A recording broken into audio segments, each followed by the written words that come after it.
Boa noite, meus irmãos. Sejam todos bem-vindos para mais essa atividade da casa, nessa noite tipicamente curitibana, ou exageradamente curitibana, né? Frio, mas a presença de todos vocês nos aquecem nesse momento. Nós vamos iniciar os nossos trabalhos pela prece. Querido Mestre Jesus, ao unirmos os nossos pensamentos, Senhor, queremos expressar a nossa gratidão pela oportunidade que nos é renovada nessa reunião de estudos, mas também de confraternização entre irmãos que, unidos pelo ideal espírita e pelo interesse do aprendizado, aqui vem em busca dessa paz que a espiritualidade nos propicia e em busca do conhecimento que a doutrina nos oferece. Que possamos, concentrados nesse ambiente, buscar o melhor entendimento, a melhor compreensão, para levarmos um pouco mais de conhecimento e de saber, como orientação para a nossa vida, como maneira de conduzir as nossas atitudes, os nossos pensamentos, e melhor viver a fraternidade e o amor preconizados por Jesus. E que o Mestre Maior possa, por acréscimo de seu amor, se fazer presente entre nós nesta noite, inspirando o nosso Luiz Maurício e permitindo a melhor compreensão e entendimento para cada um de nós. E que assim ele possa permanecer entre nós e em nossos corações, hoje e sempre. Que assim seja. Essa noite é uma noite muito especial para nós. Recebemos na nossa casa o nosso querido Luiz Maurício de Rezende. Luiz Maurício é um velho conhecido da casa, apesar da juventude, desde que ele, lá atrás, já há alguns anos, ao tempo da mocidade, né, Luiz Maurício? Tempo de juventude, trabalhou na nossa Sociedade Espírita Renovação, já deu a sua colaboração desde aquele tempo. E hoje, sempre que pode, ele que é bem, bastante, tem uma vida profissional atribulada, sempre que pode, nos engrandece com a sua presença, com o seu conhecimento e com o seu trabalho de divulgação da doutrina, que ele faz, não só em Curitiba, mas também em Ponta Grossa e em toda a região. Luiz Maurício é conselheiro da Federação Espírita do Paraná, engenheiro de formação, professor da Universidade Tecnológica do Paraná em Curitiba e em Ponta Grossa. Um grande trabalhador, uma pessoa cuja presença nos muito alegra. Então, essa noite, apesar do frio e do pequeno público, é uma noite muito especial para todos nós. Luiz Maurício Rezende.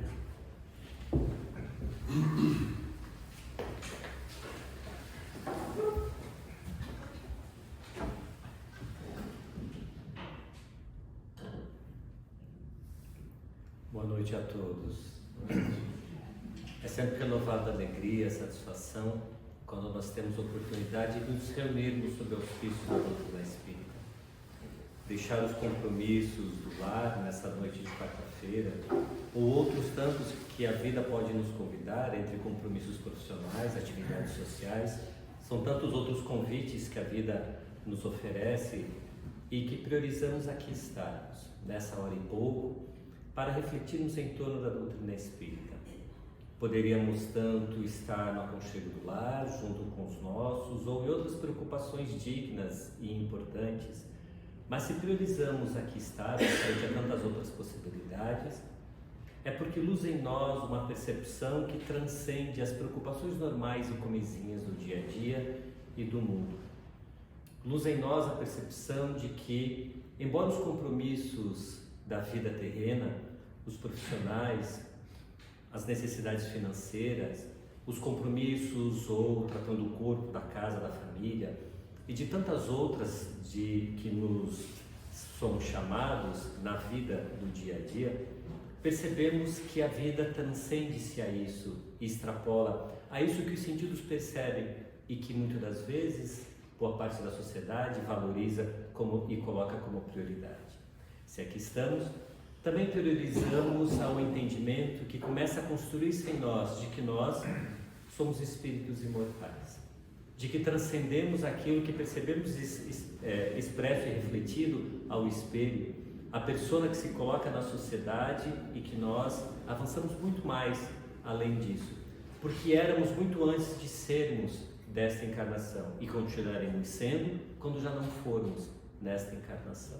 Essa percepção que se constrói não é uma construção trivial, ela se faz ao longo do tempo, no processo de maturidade e, muitas das vezes, a duras penas, quando equívocos, tropeços, dificuldades colocadas por nós mesmos em nossos caminhos foram os mecanismos de despertamento ou de consolidação desse entendimento que nos levou a hoje sair de casa e entender de que vale a pena investir nessa espiritualidade. Embora a memória não corrobore com isso, embora os sentidos limitados já não nos tragam provas dessa imortalidade, a alma entende que somos espíritos imortais e que é necessário não esquecer dessa imortalidade nessa experiência de mortalidade que vivemos. Porque, embora imortais, vivemos temporariamente essa experiência da mortalidade. Sentimos o corpo modificar, sentimos a sociedade, as coisas, o mundo modificar-se dia a dia, e todos nós, no primeiro dia de nascimento, caminhamos para e passo para a morte do corpo físico. Então, estamos envolvidos profundamente numa experiência de mortalidade. E mesmo sob esse profundo processo de mortalidade em que o corpo impregna-nos desse entendimento, ter a clara concepção e entendimento de que somos imortais é um avanço e uma conquista. Por isso é motivo de alegria estarmos aqui.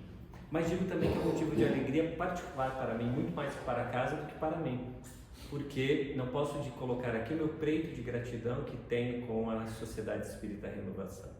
Foi aqui que logo no início dos anos 90 aprendi a estudar o Livro dos Espíritos em reuniões memoráveis coordenadas pelo Maurício Silva, e que alguns que aqui estão eram os companheiros do grupo de estudo lá daqueles anos 90, quando até hoje as reflexões que faço, o entendimento da doutrina espírita e alguns conceitos se consolidaram naquelas memoráveis reuniões nessa casinha aqui, quando só existia aquele imóvel aqui na Cera. Então, retornar aqui às vezes que é possível, que os compromissos nos permitem, é sempre uma gratidão, uma alegria poder retornar e rever amigos que desde aqueles anos 90 são amigos caros ao coração.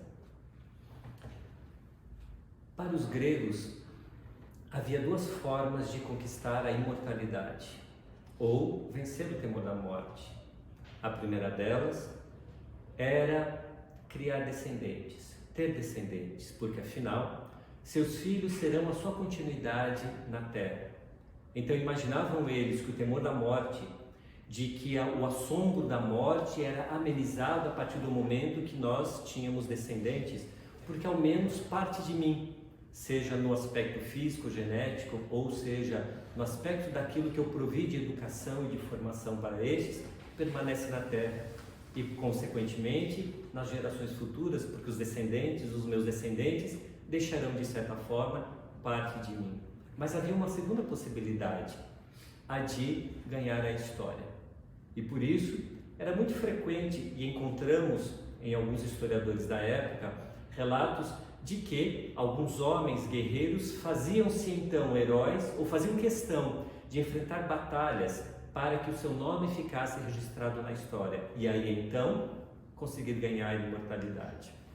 Aquiles, descrito nos livros de história, através da batalha de Troia, é o grande exemplo daquele herói que não queria guerrear, porque ele não concordava com os motivos do rei que ia avançar em Troia a fim de reconquistar a sua esposa que fora levada, raptada pelo filho do rei de Troia. Ele não concordava com a guerra, mas pensava ele, se eu bem guerrear, e ele sabia do seu potencial, da sua capacidade de liderança e habilidade como guerreiro, eu entrarei para os livros de história. Então era a segunda possibilidade de vencer o medo da morte, de superar a morte ou de deixar a sua vida registrada nos livros de história.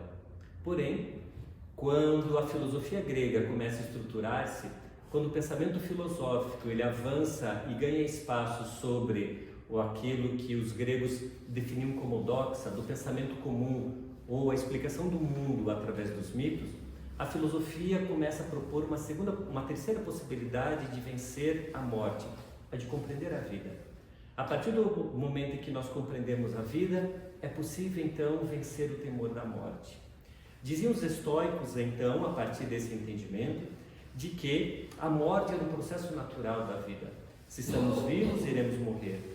Como o universo é perfeito, como o Logos é o cosmo perfeito, como o universo é feito de perfeição e todas as estruturas do universo estão dentro dessa perfeição, nós somos parte dessa engrenagem que movimenta-se de uma maneira perfeita. Então, não há por que penalizar-se pelo passado, não há por que incomodar-se pelo futuro, apenas viver o presente da melhor maneira possível, entendendo que em algum momento nós retornaremos à vida no processo natural quando morrermos, porque a vida continuará.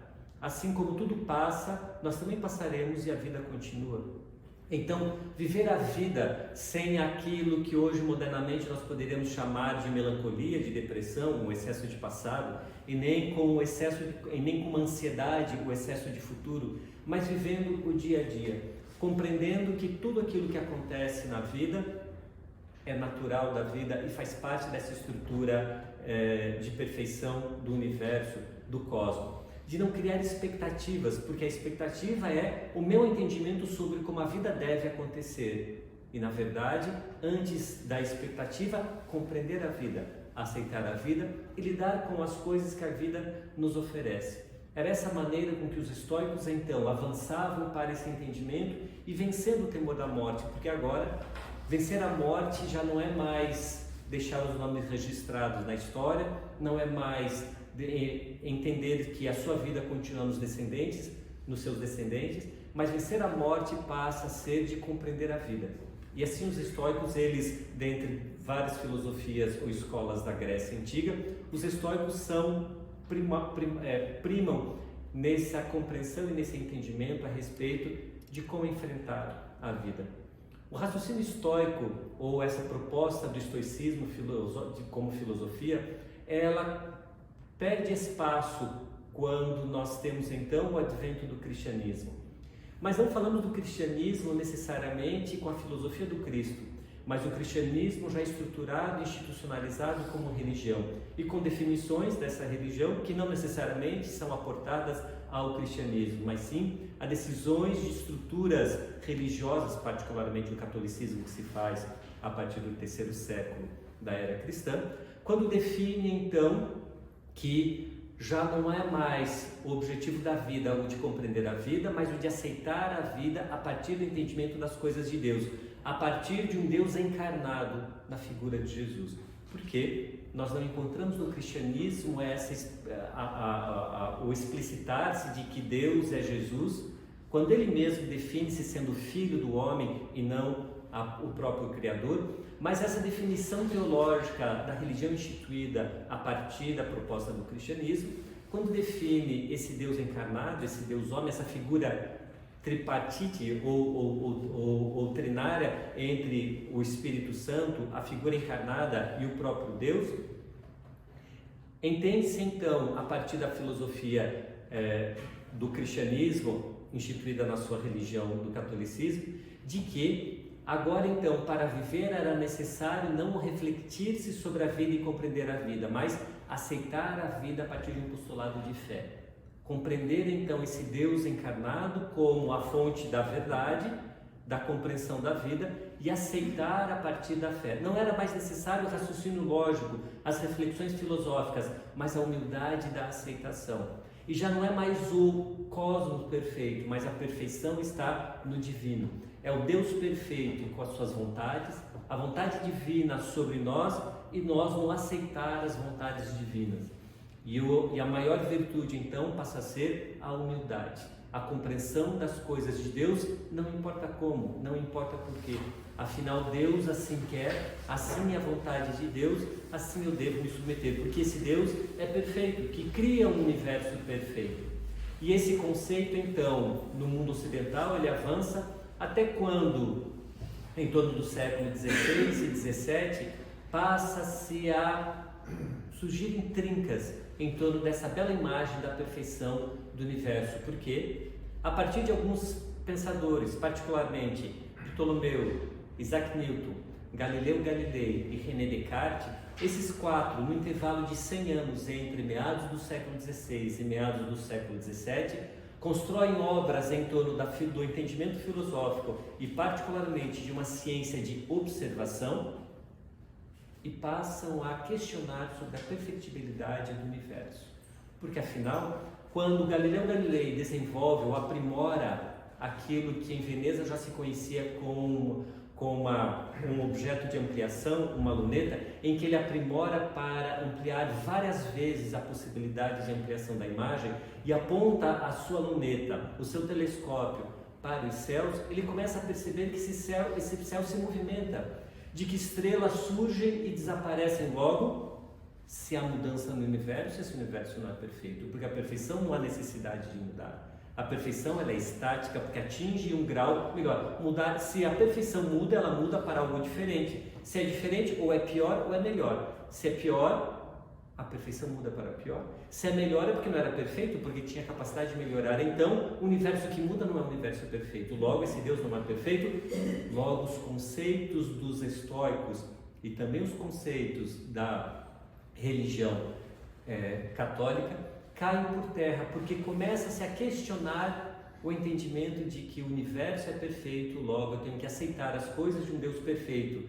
Quando entende-se que o geocentrismo é uma teoria que já não dava conta de aceitar-se a partir da observação, porque a partir de Galileu Galilei que essa ciência moderna de observação, de laboratório, de experimento, onde o experimento, a observação é que constrói as leis, não as leis que submetem à observação, porque até então a filosofia como ciência máxima apenas refletia, analisava-se, questionava-se, pensava-se pela lógica. A partir de Galileu Galilei e esses outros pensadores, a ciência moderna se estrutura e passa a observar, a construir instrumentos de observação, de análise, e as leis do universo, então, elas devem se construir a partir dessa análise.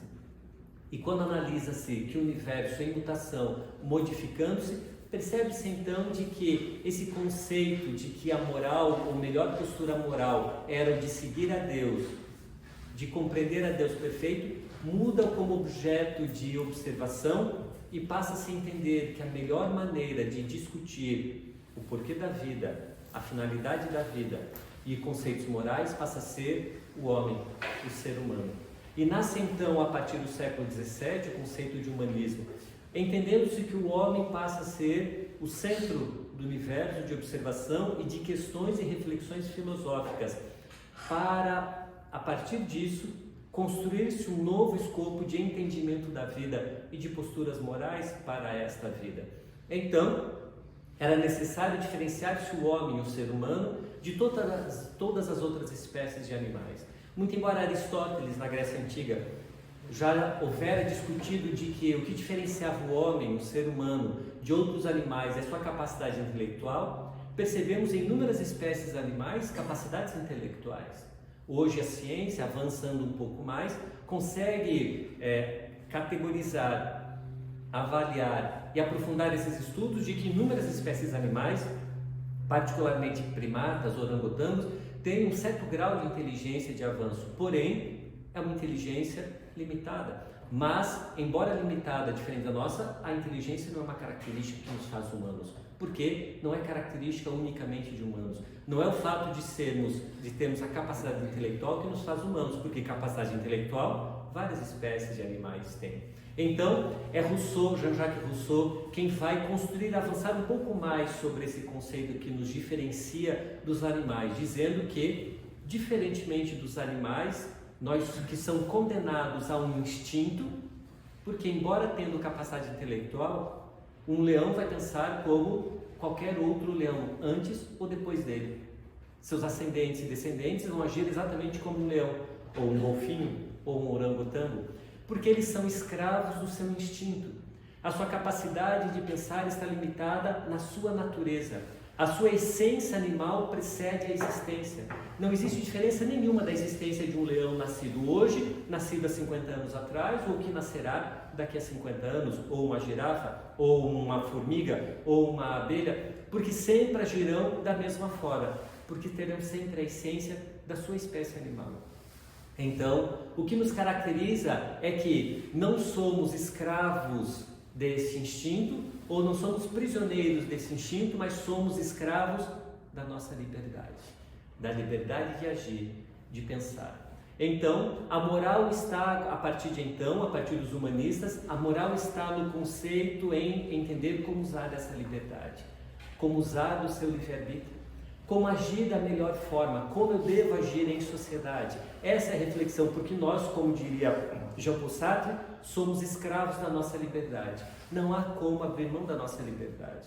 Mesmo em que nós possamos restringir, limitar, cercear a liberdade de locomoção de alguém, ainda assim, quando essa pessoa não puder tomar decisões de ir ou vir, ela terá liberdade de consciência, ela pensará de maneira livre. E logo quando nós acabar esse cerceamento da sua liberdade de locomoção, ele continuará sendo livre como sempre foi. Porque, em última instância, nunca ninguém, regime nenhum e situação nenhuma, nos privará da liberdade de consciência. Poderemos calar alguém, poderemos limitar sua movimentação, mas a consciência sempre será livre. Então, nós somos condenados, escravos dessa liberdade, sem poder abrir mão. Embora encontremos muitas pessoas que dizem: eu queria ser o cachorrinho do fulano, o gatinho de cicrano, porque cansam-se da sua liberdade, porque afinal esses animais, eles não precisam tomar decisão nenhuma, eles são escravos dos seus instintos,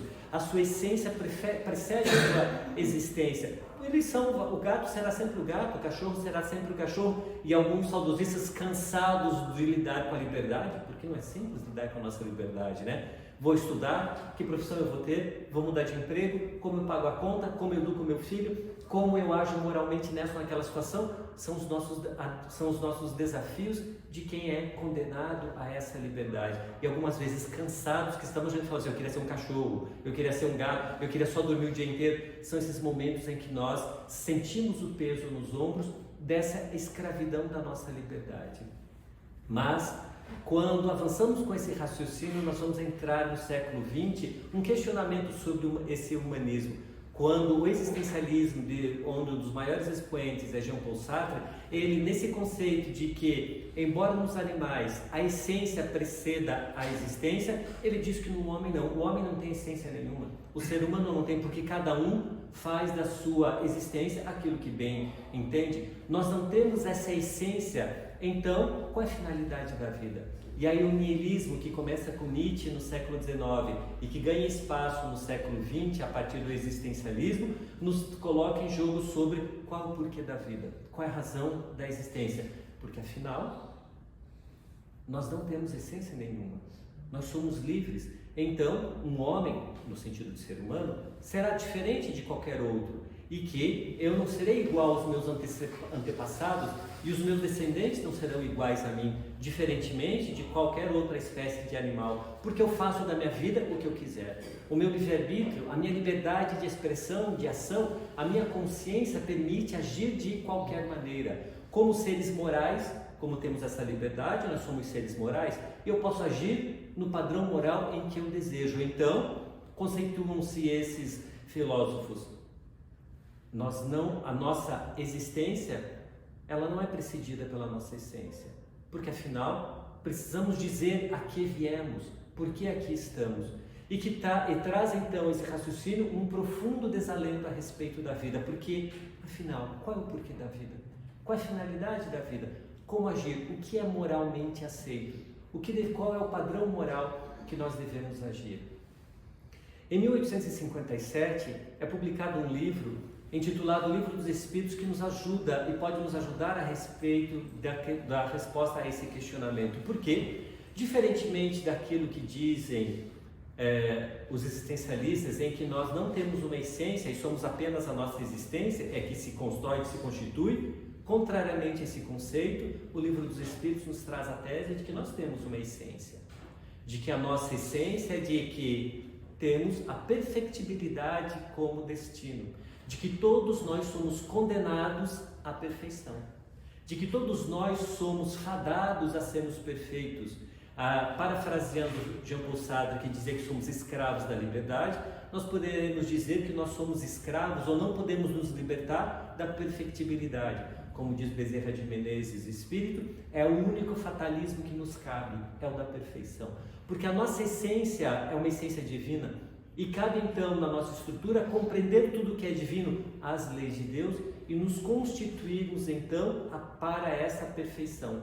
E esse mecanismo ele se dá num processo lógico, coerente e justo. Porque Kardec tem a oportunidade de perguntar em O Livro dos Espíritos se nesse processo de atingir essa perfeição, se todos fomos criados iguais. E a pergunta é interessante porque se a resposta for não, seremos criados diferentes.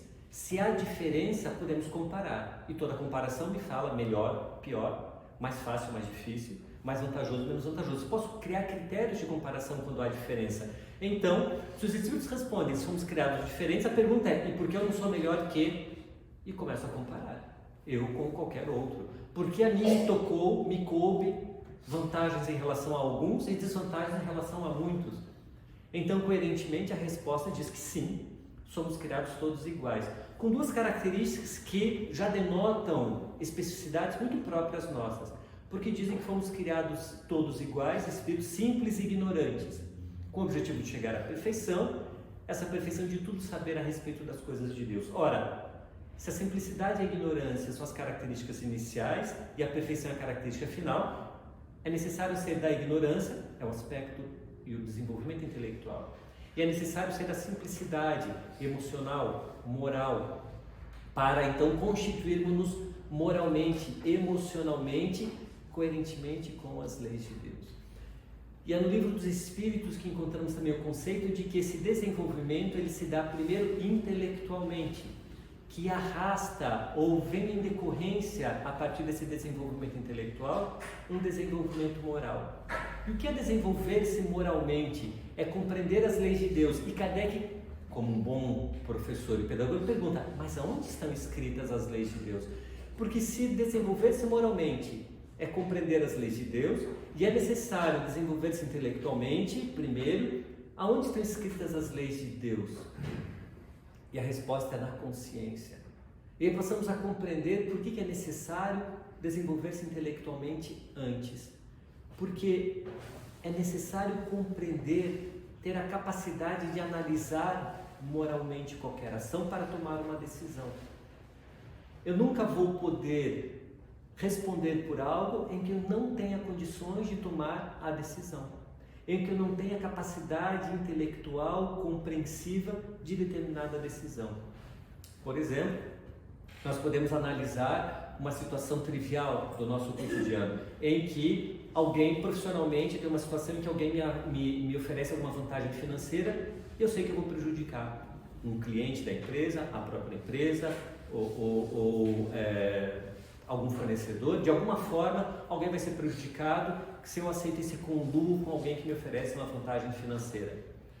Claramente eu posso ser tentado, né? Puxa, mas é um dinheiro que eu preciso, vai ser uma facilidade, isso vai me aliviar, eu posso de repente terminar de pagar o financiamento da casa, eu posso fazer umas férias, a gente vai fazendo um plano do que eu posso fazer com aquele dinheiro. Mas se eu perguntar para mim mesmo assim, isso é correto?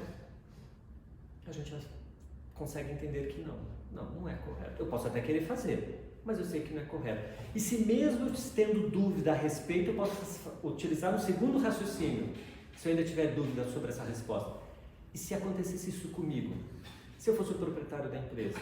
Se eu fosse o cliente prejudicado? Se eu fosse, e aí me coloco naquele que sofre a ação e não o agente da ação. E aí com esse o segundo parâmetro eu consigo já mais claramente entender se é correto ou não. Se eu tenho essa capacidade de analisar, que é um processo intelectual, é uma análise intelectual, entre o certo e o errado, eu já tenho avanço intelectual suficiente para compreender o padrão ou a postura moral dessa ação, agir assim ou assado. Isso quer dizer que eu tenho capacidade intelectual suficiente para analisar sobre o padrão moral da minha consciência. Então, eu adquiri consciência a partir do momento em que eu desenvolvi capacidade intelectual para fazer essa reflexão. Tomar consciência é desenvolver-se, progredir intelectualmente, a fim de conseguir fazer raciocínios simples como esses, mas tem outros muito mais intricados e complexos na vida, mas que eu consigo fazer análises e entender qual é a melhor maneira de agir. A partir disso, quando eu tenho a capacidade de entender as duas possibilidades e pesar o valor moral de cada uma dessas possibilidades, eu tomo a decisão sobre qual caminho moral eu vou seguir e arco com as consequências disso. Então, eu passo a constituir-me intelectualmente pela minha capacidade de discernir, analisar o mundo, e eu passo a constituir-me moralmente a partir das decisões que eu tomei sobre possibilidades morais e decisões morais ao longo da vida. E é interessante quando Kardec, ainda em O Livro dos Espíritos, na Lei do Progresso, ele pergunta se há barreiras para o progresso. E a resposta ela é dual, ela não é única, não é uma resposta sim ou não. Os Espíritos respondem, para o progresso intelectual não há barreiras, basta o esforço. Então, a gente pode dizer que o nosso progresso intelectual é a partir do zero e tudo que vier é lucro, porque não há barreira, não há limite, não há problemas nisso. Eu vou investindo intelectualmente, podemos desenvolver inúmeras possibilidades, espectros da nossa intelectualidade, como a psicologia e as ciências da neurologia já vem nos dizendo, e catalogando mais de 8 aspectos diferentes de inteligências que o ser humano possui. Podemos, basta investir. Então eu posso desenvolver uma inteligência musical, eu posso desenvolver uma inteligência emocional, eu posso numa inteligência cognitiva, de matemática abstrata, eu vou desenvolvendo, investindo nessa capacidade intelectual. Mas a continuação da resposta a essa pergunta é interessante, porque os Espíritos nos informam que para o progresso moral há barreiras. Então eu preciso superar barreiras. E que barreiras são essas? Eles colocam 2: o orgulho e o egoísmo. Mas são valores morais. Eu fui criado simples e ignorante, eu não tinha isso. Deus não me criou orgulhoso e egoísta. Então eu adquiri ao longo do caminho. Então, ter adquirido orgulho e egoísmo são opções morais que eu fiz e que me ensinaram a agir dessa maneira. Quando eu analisei moralmente possibilidades e eu decidi que o aspecto moral ou o padrão divino, amoroso, não era o mais adequado. Eu criei padrões para mim. Eu abri mão da lei divina e aceitei a minha lei, a lei que eu fiz para mim. A gente tem isso no nosso dia a dia. Por exemplo, alguém me prejudica muito, trai, me furta financeiramente, me prejudica materialmente, e eu vou me vingar dessa pessoa, porque afinal ele merece aquilo que fiz para mim. E aí a gente fala assim, mas isso está correto? Eu não quero saber se é correto, ele fez para mim, eu vou devolver da mesma maneira. É correto? Eu não quero pensar nisso, porque se pensar sabe que a resposta é não. Mas eu crio uma lei diversa da lei divina. Eu crio uma lei dizendo que ele fez, eu tenho que pagar, e eu defino como vai ser o pagamento. E eu defino quando vai ser esse pagamento. Então eu armo uma situação semelhante. Eu me vingo. Eu decido não perdoar a pessoa. Não, mas não é perdoar, você tenta ver. Não, eu decido que eu não vou perdoar. Essa pessoa não merece o meu perdão. Todas as vezes que eu pensar nela, eu vou pensar com ódio. E eu vou desejar para ela tudo o pior possível. É uma lei que eu inventei. Essa lei não é uma lei moral, de uma moral divina. Então, se chegar à perfeição é construir-se ou constituir-se moralmente conforme uma moral divina, eu estou definindo que há outros padrões morais que eu escolhi para mim. E esses padrões morais distintos da lei divina, eles constituem em nós valores de egoísmo e de orgulho. Porque ambas características, elas são centradas em mim. O egoísmo me faz compreender de que eu sou melhor de qualquer outra pessoa. E o orgulho me faz compreender de que eu sou melhor, mais importante de qualquer outra pessoa. Eu sou mais importante, eu sou melhor do que outra pessoa. É o que o egoísmo e o orgulho nos fazem. Quando eu escuto a história, sei da história de uma doença difícil, de uma dor, de uma perda, da desencarnação de alguém na casa do vizinho, eu falo assim, puxa, coitado deles. E quando acontece no meu lar, eu me rebelo a Deus e pergunto, por que comigo? A diferença de postura minha, porque para o vizinho pode, para mim não pode, eu me sinto melhor que eu sou. É orgulho. Eu me acho melhor do que o vizinho, porque Deus fez paciência, fez com o outro, né? Aguenta aí firme, são as vontades de Deus. Comigo a vontade de Deus não serve. Por que comigo, Senhor? Então eu me revolto, é o meu orgulho. Quando eu penso mais em mim, nas minhas necessidades, como cidadão, como profissional, como ser político na sociedade, eu acho que eu mereço mais do que o outro. Quando eu acho que eu posso furar a fila, que eu posso ultrapassar pelo acostamento, quando eu posso tirar vantagem em situações que eu não acharia que todo mundo pode, quando eu faço coisas em que eu não posso universalizar essas coisas, eu acho que eu sou melhor que os outros. Por que eu posso e os outros não podem? Porque é correto para mim e não é correto para os outros. Então eu me coloco como algo mais importante. Mas aonde que eu aprendi isso? Nas opções e nas decisões morais que eu fiz ao longo de inúmeras existências. Então nós podemos dizer que o que nos constitui moralmente, emocionalmente hoje, é o resultado de todas as nossas opções ao longo de existências. Porque as virtudes que dispomos, eu as adquiri, e o orgulho e egoísmo que eu disponho, eu também adquiri. E como orgulho e egoísmo, eles são a antítese de valores mais nobres, eu não consigo ser mais humilde sem deixar de ser orgulhoso. São espaços, eles não cabem no mesmo espaço. Por isso que orgulho e egoísmo são barreiras para o progresso moral. Eu tenho que abrir mão de ser orgulhoso para aprender a ser humilde. Enquanto o progresso intelectual é só um avanço, algumas vezes para avançar no progresso moral eu preciso esquecer, desaprender coisas. No desenvolvimento intelectual não há essa necessidade. Eu não preciso desaprender nada intelectualmente. As minhas capacidades intelectuais, elas são sempre positivas. Aquilo que as minhas decisões morais constituírem em mim, algumas vezes é necessário esquecer. E como que eu sei que eu estou agindo moralmente de maneira, ou como que eu percebo isso, ou que denota, como que a vida corrobora ou colabora comigo nesse processo de evolução? Ela me sinaliza.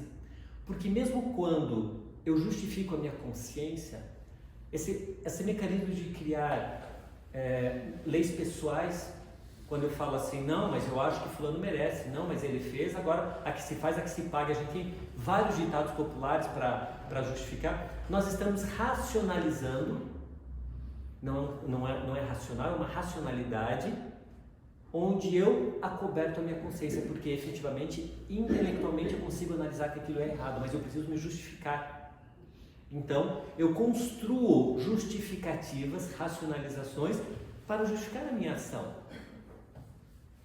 E a vida, ela retorna com processos de dor, para dizer que aquela racionalização está errada. E então eu vou sofrendo processos dolorosos.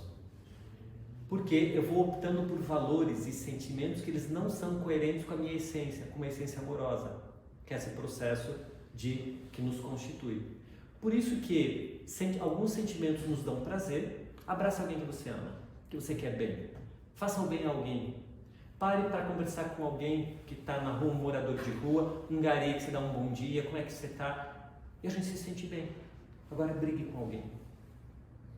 No trânsito, 6 horas da tarde, chovendo, a gente doido para... Em casa alguém faz uma barbeiragem, a gente briga, a gente xinga, dá o trabalho de baixar o vidro, bem que fique gelado dentro do carro, abaixa o vidro para xingar o fulano. Com que estado de espírito eu chego em casa?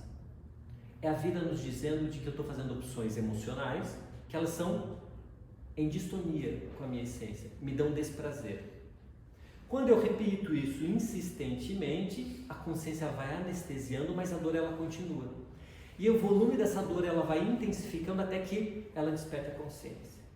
Algumas vezes é rápido, a gente chega em casa e fala, puxa, que bobagem que eu fiz, nunca mais vou fazer isso, vou me vigiar mais, eu não quero fazer isso no trânsito, a pessoa às vezes estava numa situação difícil, eu não tive nada de empatia, eu estava com pressa, mas talvez ela estava com um problema em casa.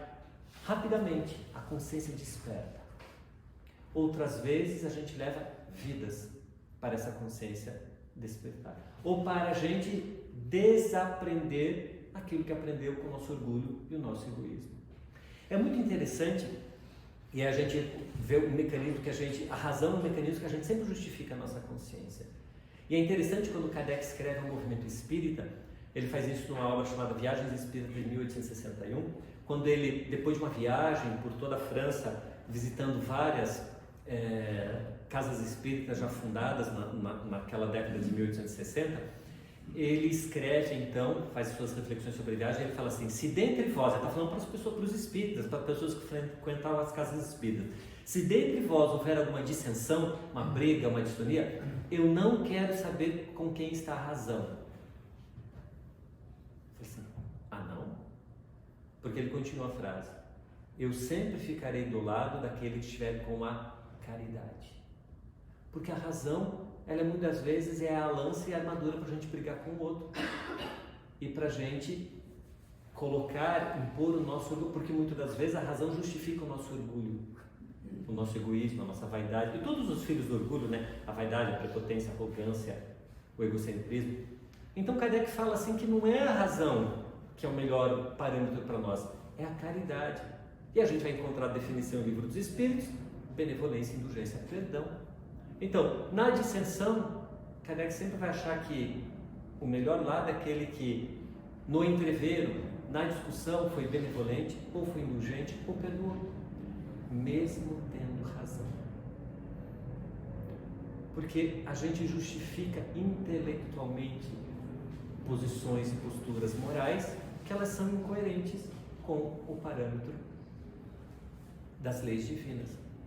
E continuando nesse processo de compreender como avançar nisso, Kardec também tem o cuidado de perguntar, e qual é a melhor referência para esse padrão moral? Porque não é simples, a gente precisa de uma referência, a gente precisa de um padrão, a gente precisa de uma bússola de como eu ajo moralmente.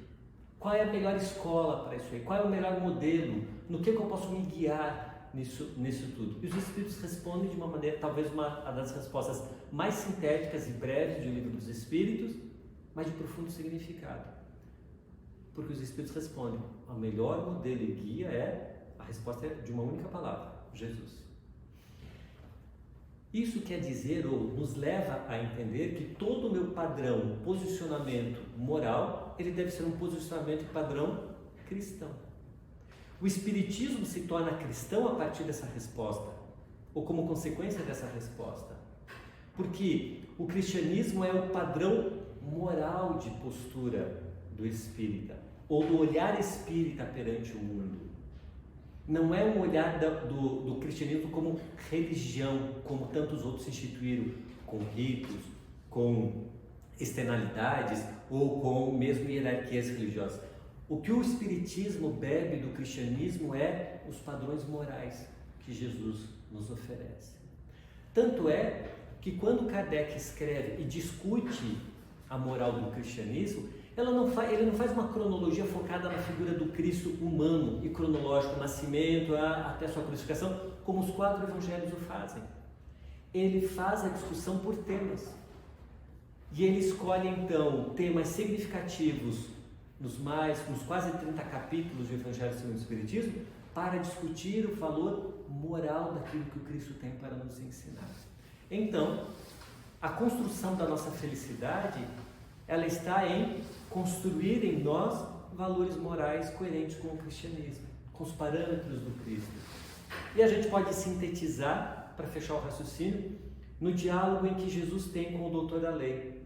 Porque eu imagino a cena de um homem estudado, numa época onde a grande maioria da população era de analfabetos, porque para os ofícios as pessoas não precisavam se alfabetizar. Para eu ser marceneiro, oleiro, pescador, agricultor, eu não precisava me alfabetizar, não havia necessidade. Então poucos eram os letrados, aqueles que liam a Torá, os livros sagrados, aqueles que precisavam. Então eram muito poucos os que tinham a possibilidade e a necessidade de frequentar a escola.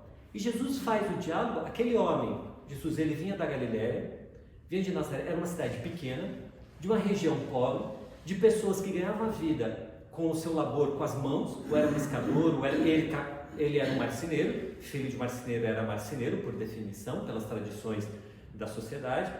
Um homem simples, pobre, analfabeto, conversando com o doutor da lei, com alguém que frequentava o templo de Jerusalém. E não só frequentava, ele fazia parte de um restrito círculo de quem discutia a Torá, definia, fazia as definições da interpretação da lei civil, da lei jurídica, da lei religiosa que movia aquele povo. Era um diálogo muito díspare. Imagine um matuto, um caipira, analfabeto, conversando com um doutor saído de uma universidade, um centro de pesquisa. Se a gente pudesse ter as duas figuras do dia de hoje. Era isso que os outros viam, que a sociedade via. Mas Jesus estava longe de ser um matuto, né? Era aquele que acompanha o desenvolvimento da Terra há 5 bilhões de anos. Mas o doutor da lei via nele e desafia. Qual era o mandamento da lei de Deus? Não era uma pergunta de bate-papo, quem está tomando um cafezinho, assim, qual é a tua opinião disso? Me diz aí. Não era uma conversa amigável. Era uma discussão de que ele provocava aquele homem. Afinal, o que você sabe da Torá? E Jesus, alguns evangelhos dizem que Jesus devolve a pergunta ao doutor da lei, outros escrevem dizendo que Jesus dá a resposta. Em suma, recita-se 2 versículos do Antigo Testamento. Amarás o Senhor teu Deus com toda a sua alma, toda a sua força, todo o seu coração. É um clássico entendimento da Torá, porque é amar a Deus sobre todas as nossas possibilidades, com as forças, com as mãos, com o pensar e com o sentir. Então eu tenho que amar a Deus naquilo que eu faço, naquilo que eu penso, naquilo que eu sinto. Amar a Deus sobre todas as coisas. E depois, um outro versículo da Torá. Amar ao próximo como a ti mesmo. E o diálogo, essa primeira parte do diálogo, ele se conclui com uma colocação de Jesus que é a síntese de tudo. Aí estão exaradas todas as leis e todos os profetas. Ou seja, eu não preciso de mais nada se eu compreendo isso. Então nós podemos entender que compreender a moral do cristianismo, compreender a moral de Jesus, que em última instância é compreender as leis de Deus, é um processo de aprender a amar. O desafio de ser feliz é o desafio de aceitar o processo de aprender a amar.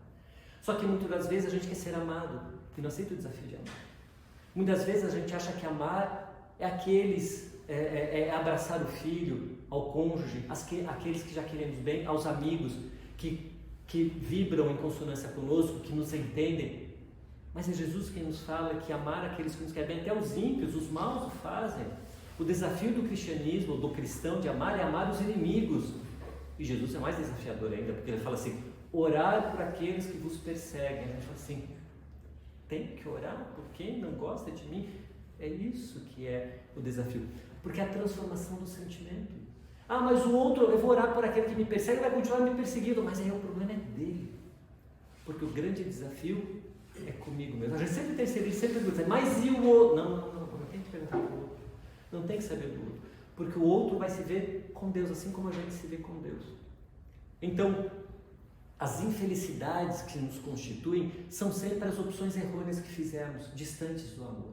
E é claro que mesmo hoje, conscientes das posturas que devemos ter, nós temos um resquício de dores, de situações em que nós agimos deliberadamente contrário às leis de Deus e temos que arcar com essas consequências.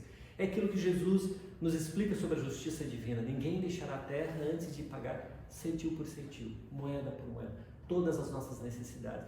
Então, muitas das vezes nós estamos resgatando ou reabilitando, devolvendo à vida aspectos emocionais, aspectos financeiros, aspectos dos mais diversos, em que tudo aquilo, como diz Joana de Ângeles, aquilo que mais nos falta hoje é aquilo que a gente usou deliberadamente ou de maneira abusada outrora, e que hoje, a carência de hoje é a reflexão sobre a importância daquilo que nós malbaratamos ontem.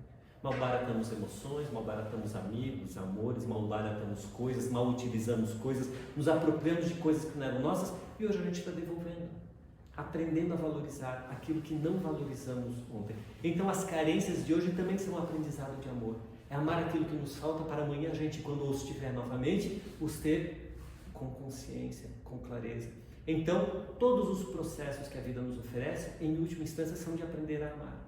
A dor, a dificuldade, a doença, a carência, a falta, mas também as conquistas, as alegrias, as possibilidades, também são processos de aprendizado de amar. Quando nós compreendemos, tivermos esse olhar perante a vida, de que tudo nos acontece para aprender a amar, começaremos a construir então um caminho de felicidade para todos nós. Muita paz a todos.